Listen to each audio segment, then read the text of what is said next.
Aujourd'hui, visite de l'ICOM, suivez-moi.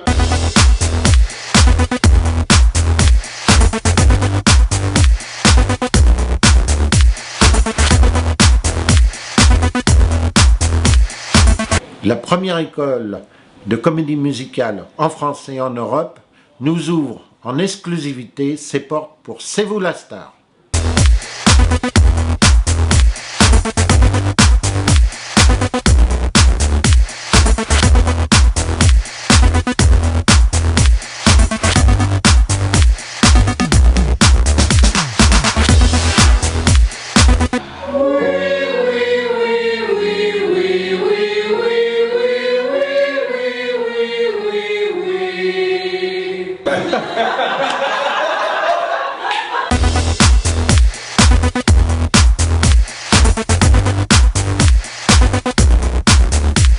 C'est Gwendal qui s'entraîne, c'est lui qui a fait The Voice dans une salle.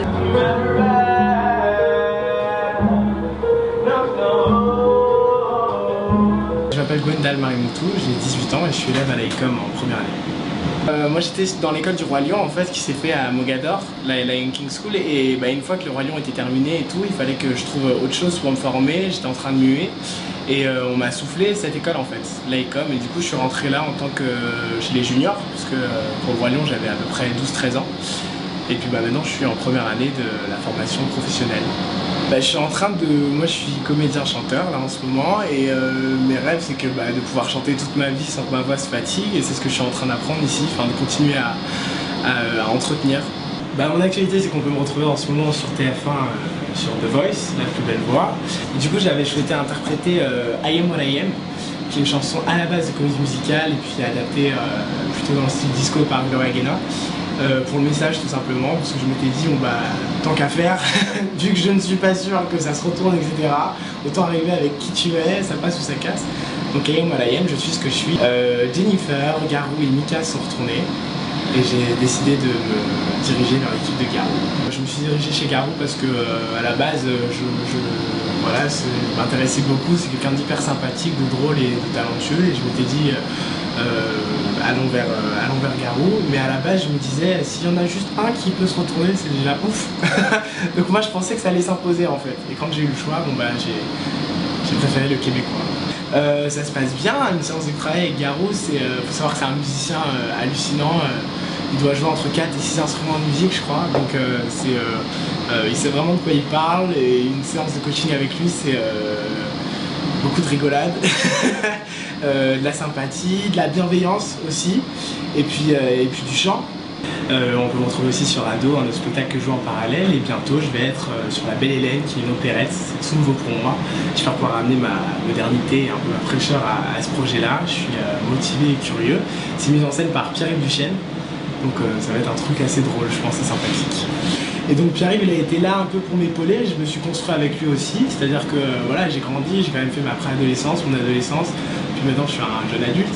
Donc ouais, il m'a quand même aiguillé dans mes choix, il est soutenu, et voilà, je me suis construit avec lui aussi. Donc c'est pas un rapport paternel, mais fraternel je dirais. Moi je respecte beaucoup Pierre-Yves du fait qu'il a été le premier à créer une école de comédie musicale en France, et à l'époque, maintenant il y a beaucoup d'étudiants, beaucoup d'élèves, et ça marche bien, mais je pense qu'il y a 10 ans il me semble, la première année où il a voulu créer cette école, c'était absolument pas ça, c'était c'était une nouvelle vie, un vrai pari, un jeu qu'il a remis, qu'il a fait pour dire vas-y, je fais une école de comédie musicale et on verra si ça marche. Et ça a pris, mais ça a pris 10 ans vraiment pour aboutir à des superbes locaux, à une bonne ambiance de travail. Je bénéficie aussi de l'AIM, qui est l'Agence internationale du musical. C'est super parce qu'en fait ça permet aux gens qui n'ont pas d'agent de cinéma ou de musique encore, parce qu'ils débutent et débarquent à Paris et c'est pas facile forcément de faire sa place, de rentrer dans une agence, d'avoir son CV disponible sur une base de données avec plein d'artistes, et plus ça va aller, plus l'AIM je pense va gagner du crédit auprès des professionnels. But it feels just a little bit bigger now. Our song on the radio, but it don't sound the same. When our friends took about it all, that it just tear me down. your name and hold your song like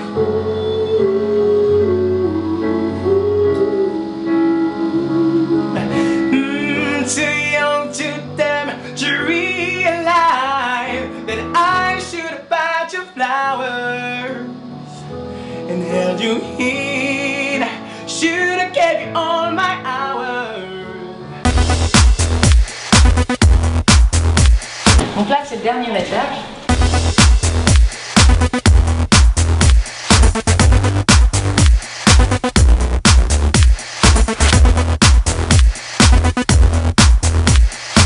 Bien. Ouais. Si ça tremble, c'est normal. Alors, commençons par un L. Vas-y. Voilà, ça tremble parce que tu n'as pas l'habitude de ramener les commissions comme ça, donc du coup ça tremble. C'est un muscle qui travaille et il n'y a pas l'habitude. Et après, petit à petit, ça va revenir. Mais il faut vraiment que tu penses à faire un. C'est un O, la bouche elle doit être en forme de O. D'accord? C'est elle. Qui parle de lunaire, lunaire, c'est elle. Légèrement du battement sur le tempo. Ça ne sera jamais du simple au double. Hein. Je veux dire, s'il y a un porté, s'il y a un truc machin, pensez que ça peut être fait 0.2 en plus vite ou 0.2 plus lent. D'accord? Guerrière un peu raide, limite, c'est la déesse de la guerre. Junon, c'est un peu le trublion, c'est un peu la petite rigolote qui a des moments de génie et des moments où elle s'en fout, elle se barrerait plutôt que d'aller. Et l'autre, c'est la plus intelligente, c'est la déesse de l'amour. C'est la plus voilà, fluide, la plus. C'est pas pour rien que c'est avec elle qui finit. D'accord? Pour les personnages un peu. Et il repart. Et là, ça peut partir en d'artifice.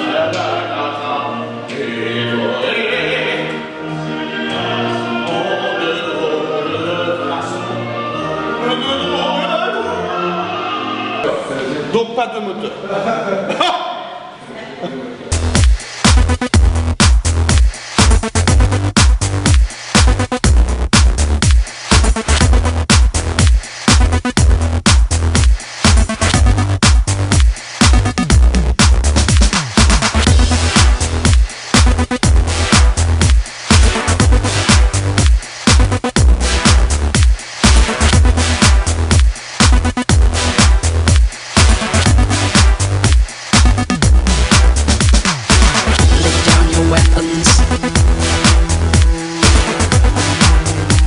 Jean-Yves, je te remercie de nous accueillir dans ton école. Lorsque j'ai fait cette visite, j'ai vu des élèves très souriants. On peut constater un esprit de famille. Peux-tu nous l'expliquer? Alors, l'esprit familial est très important chez moi parce que je viens travailler le matin à 7h30 du matin et je repars à 22h30. Si je me sens pas dans un cocon familial, je vais pas venir avec plaisir. Tu sais, quand les choses deviennent un petit peu obligatoires parce que tu as ouvert une école, tu viens fermer. Non, je veux avoir comme mes enfants ici. Pour moi, c'est important. Pourquoi? Deuxième raison.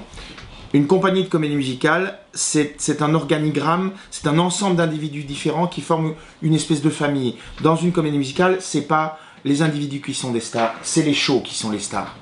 Donc on doit travailler vraiment comme un cocon familial. Donc d'ores et déjà, ici, quand ils arrivent, ils doivent se sentir dans un ensemble de comédie musicale. D'accord? Donc la famille, pour moi, c'est très important. Et puis j'ai besoin d'arriver, de prendre ma bagnole, de faire 1 heure de route et d'arriver avec plaisir. Donc voir mes enfants, leur demander si ça a été, s'ils ont bien dormi, etc. Bon, ça, c'est une déformation d'un à moitié grec. Est-ce que tu peux me parler de ton parcours? Mon parcours est très simple. Je suis un Belge à moitié grec qui a vécu jusqu'à l'âge de 18 ans à Liège, une petite ville de 200 000 habitants, pas loin de la frontière hollandaise, donc en Belgique, en pleine Wallonie. Une maman garde-malade faisant toutes les nuits, un papa ouvrier d'usine, tourneur dans une usine d'armes, des frères et sœurs, des sœurs qui ont fait des bébés quand moi j'étais à peine né, donc je me retrouve avec mes neveux et nièces, on se retrouve en famille de 8 ou 9, où je suis l'aîné alors que je suis le cadet, donc une situation familiale génialissime au niveau du nombre, de l'amusement, mais un peu précaire au niveau des moyens, puisqu'on était quand même pas très aisés, et quand même un papa et une maman beaucoup plus âgés que la moyenne, puisque ma maman m'a eu, elle avait 45 ans, papa en avait 46 ou 47, donc malheureusement je les ai perdus très tôt, mais en tout cas ils ont tout fait pour que j'ai ce qu'il me fallait pour faire des études supérieures. J'étais un peu brillant, moi j'ai eu mon bac à 14 ans et demi, 15 ans, l'équivalent du bac, donc j'ai été 3 ans ou 2 ans en avance, selon qu'on soit en Belgique ou en France. Donc ça m'a permis de faire une licence d'études théâtrales très rapide derrière, ça m'a permis d'avoir mes prix de conservatoire en chant, en théâtre très rapidement derrière, et de rapidement me trouver un peu coincé en Belgique alors que je faisais de la pub, de la télé, un peu de théâtre, j'étais en troupe permanente pour du théâtre classique. Et je suis arrivé à Paris parce qu'il me fallait de l'air. Et donc à 18 ans et demi, j'ai passé mon concours d'entrée au Conservatoire National Supérieur de Musique de Paris, en pensant venir au Conservatoire National Supérieur d'Art Dramatique de Paris. Je suis tombé sur une femme génialissime qui m'a dit « Vous vous trompez d'endroit, mais essayez quand même, vous avez bien une petite chanson ». Ça s'est passé exactement comme ça. Et cette femme formidable, c'est Nicole Broissin, et une autre dame qui est devenue comme ma maman putative quand j'ai perdu la mienne, c'est Isabella Boulker-Rosenfeld, c'est merveilleux compositeur. Et je suis rentré, dernier nommé, dans ma promo. Il y avait 17 places, je suis rentré 17e. C'est un chiffre qui me correspond. Cette fameuse année-là, et je suis rentré, donc je suis sorti beaucoup plus vite que certains qui sont rentrés premier ou deuxième. Je suis sorti au bout de 2 ans avec mes prix de conservatoire en chant, et voilà. Donc c'est un parcours un peu atypique, un peu bizarroïde, mais voilà. Et après la vie parisienne, tiens. La vie parisienne, les concours, les auditions, un conservatoire rue de Madrid qui n'était pas encore à la Villette à l'époque, avec un déménagement en cours de 2e année, donc d'autres rencontres, d'autres locaux qui étaient, eux, beaucoup plus high-tech que le Conservatoire National Supérieur de Musique de la rue de Madrid, qui était vieillot, mais où j'ai eu mes plus belles heures pédagogiques, puisque j'avais mes vieux professeurs qui étaient mes vieux maîtres et qui m'ont tout appris, et qui sont la racine, la source de la pédagogie que j'enseigne maintenant. Faut pas croire, j'ai rien inventé au niveau pédagogique. Je restitue simplement d'une manière moderne et avec des mots qui touchent à des jeunes comme vous. Je suis très honoré de parler à celui qui a incarné le rôle du fantôme de l'opéra. Qu'est-ce qui te motive et te pousse dans ton action? Eh bien, je vais vous dire, je la trouve dans... Je vais être très honnête avec vous, je la trouve dans l'image, les dernières images, les 3-4 dernières années de la vie de ma maman. Qui se savait condamnée, qui savait qu'elle n'irait pas très loin, et elle élevait 6 gamins, elle allait travailler la nuit, elle venait sur les marchés d'antiquité avec moi pour faire 2 francs 6 sous pour me payer mes études. Je l'ai jamais vue se reposer, cette femme. Et je me dis, moi qui n'ai pas une maladie, une pathologie grave, etc., ce serait vraiment dégueulasse et injuste de ne pas me battre comme je suis en train de me battre pour créer des choses. Voilà, c'est cette image-là, moi, qui me nourrit tous les jours, et je ne passe pas une journée sans lui dire merci, bêtement, de m'avoir insufflé cette énergie un peu folle. Gérer une école, c'est très difficile. Quelles ont été tes motivations? Je peux vous parler d'ores et déjà d'une frustration que j'avais, moi, quand j'apprenais à chanter, à danser, à jouer la comédie. Il fallait que je fasse des kilomètres pour aller trouver mon prof de chant, il fallait que je prenne le métro ou prendre le train pour aller voir mon prof de danse. C'était des salles qui n'étaient pas des salles qui étaient équipées pour. Ici, tant qu'à faire, ce sont nos locaux. Ils sont réunis pour faire de la danse, du chant, du théâtre, autant qu'ils aient un maximum de confort pour laisser l'artiste s'exprimer, pour ne pas qu'ils pensent à des contingences techniques ou des contingences logistiques. Ils sont libres de laisser papillonner leur tête et leurs imaginaires et leur cerveau pour l'artistique et uniquement pour l'artistique. C'est pour ça qu'on les chouchoute également aussi avec l'infrastructure, avec la technologie, avec tout ça. Peux-tu nous expliquer ce rôle du fantôme de l'opéra? C'est une très jolie histoire. Je sors du conservatoire. On est en, je pense à me tromper d'un an ou deux, on est en 91.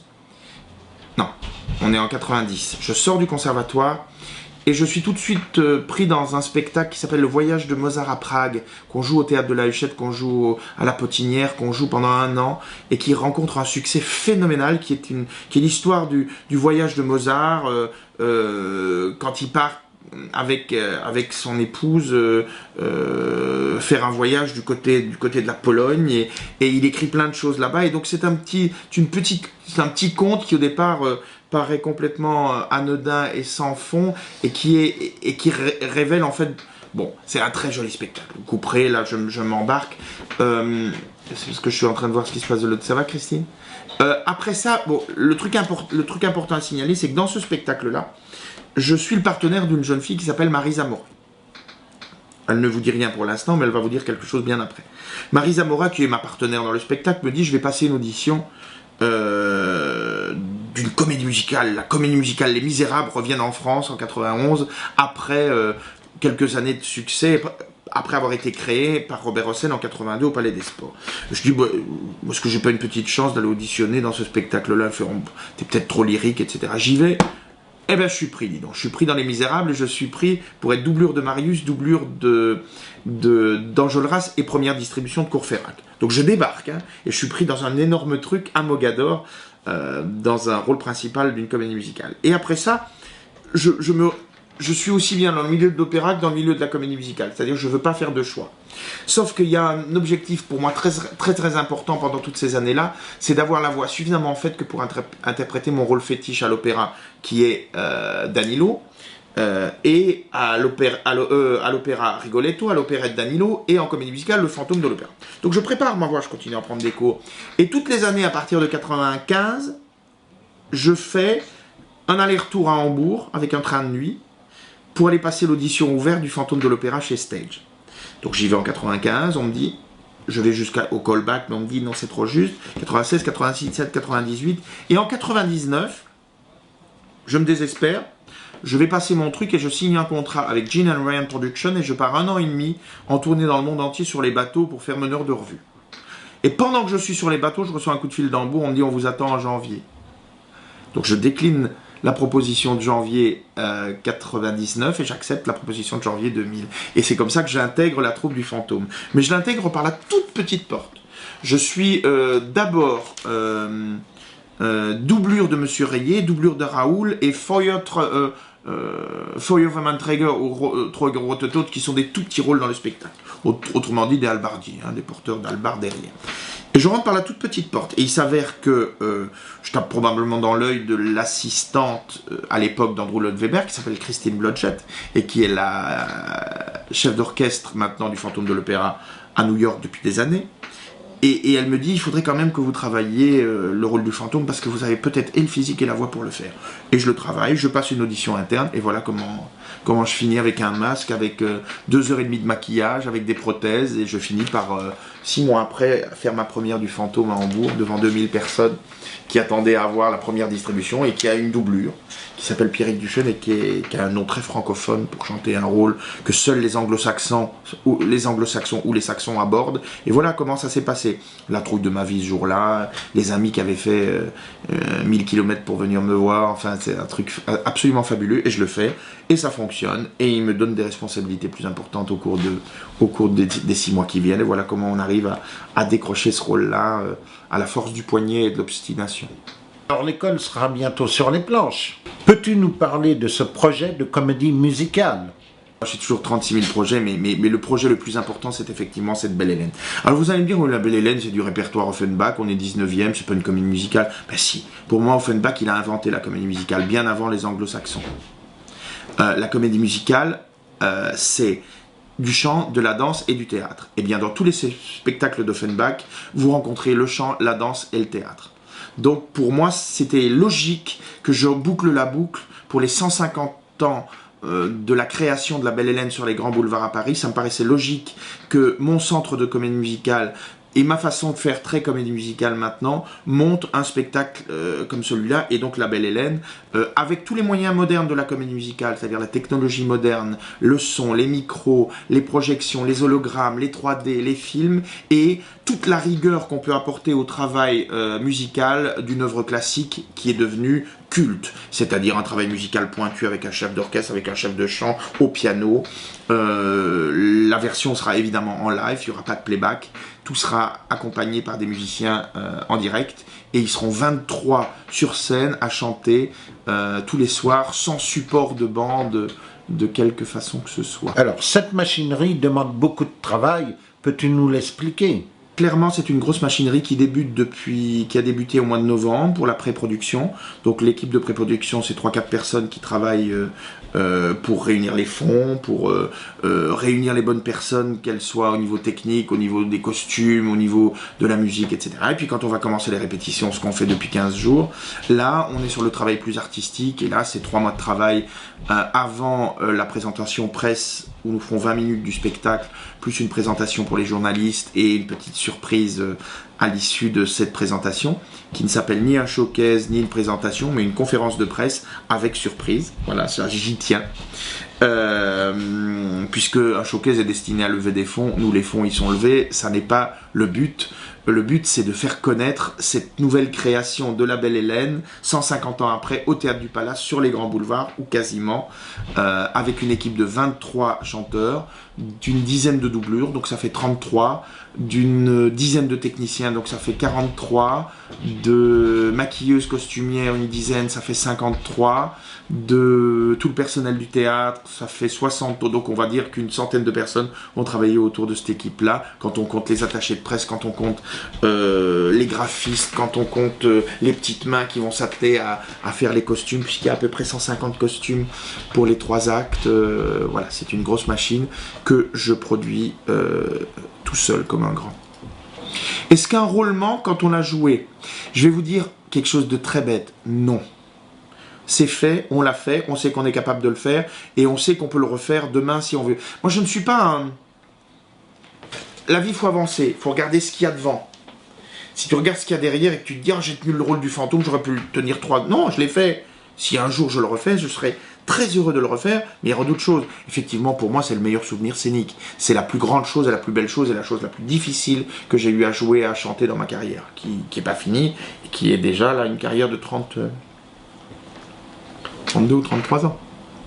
Premier grand rôle, il y a 33 ans que je l'ai fait.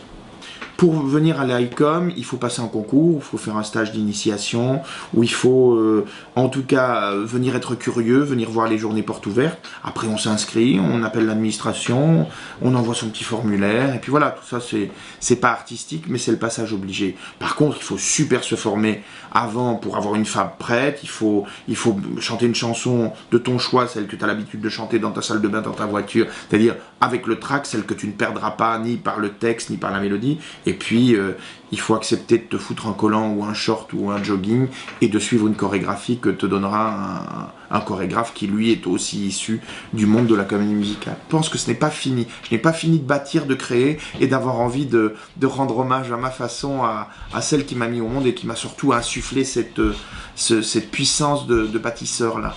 Merci Alain de m'avoir posé toutes ces questions un peu privées, un peu pointues, j'espère que je t'ai répondu avec simplicité, avec sobriété, ce qui n'est pas souvent un adjectif qu'on me colle, et pourtant Dieu sait si je n'essaye pas d'en faire, voilà. En tout cas, merci d'être venu jusqu'à l'école et d'avoir peut-être su apprécier l'état d'esprit, l'humeur et l'amour de la comédie musicale, donc du chant, de la danse et du théâtre. Pierre-Yves, j'ai été très honoré d'être reçu par toi dans ton école. Merci Pierre-Yves pour cette merveilleuse journée, à très bientôt.